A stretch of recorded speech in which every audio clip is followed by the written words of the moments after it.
Bagong retoke ka nga, pero ang trato mo sa empleyado mo, bastos pa rin. Ang daming clinic owners ngayon, bagong retoke ang muka, bago ang ilong, bagong cheekbone, bagong jawline, bagong lips. Pero yung pinakakailangan nilang ayusin, hindi nila ginagalaw. Ugali nila sa empleyado. Kasi kahit gaano kakaganda physically, kung pangit ka makitungo, wala kang glow. Don't flex beauty while disrespecting your team.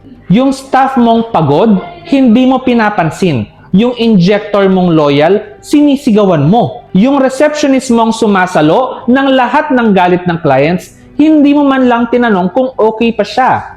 Do fix your leadership. Kasi aesthetics is not just about transformation. It's about compassion. At tandaan mo, employees are the ones carrying your brand, not your new nose. Pwede kang magpaganda ng magpaganda. Pero kung hindi mo inaayos ang behavior mo, ikaw ang tunay na before photo ng negosyo mo. The prettiest face means nothing with the ugliest attitude. Kaya bago ka magparetoke ulit, tanungin mo muna yung sarili mo. Pangit ba mukha ko o ugali ko?